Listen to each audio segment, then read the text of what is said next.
আপনারা যে মনে করতেছেন বাংলাদেশের মানুষ এতই ব্যাকুপ, আপনাদের নাম শুনলে চাপতে পড়বো আপনাদের প্রতীকে ভোট দেওয়ার জন্য, ওই দিন গুজার গিয়া।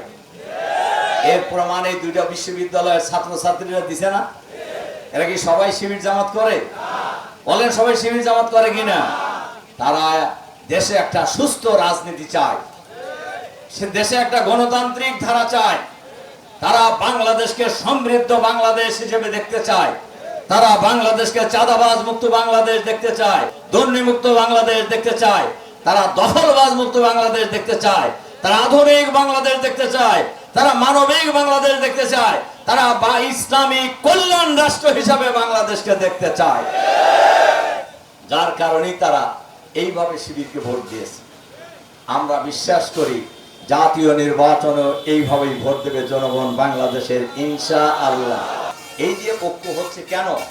দেশ রক্ষার জন্য, চাঁদাবাজ মুক্ত বাংলাদেশ গড়ার জন্য, দেশপ্রেমিক বাংলাদেশ গড়ার জন্য, দেশের সীমানা রক্ষার জন্য, ভারতের তাবেদারির হাত থেকে বাংলাদেশকে রক্ষার জন্য আগামী নির্বাচন হবে। আধিপত্যবাদী শক্তির বিরুদ্ধে আমাদের ঐক্য। জামাতকে যদি রাষ্ট্র পরিচালনার দায়িত্ব জনগণ দেয়, সবচেয়ে বেশি ভালো অবস্থায় থাকবে অমুসলিমরা।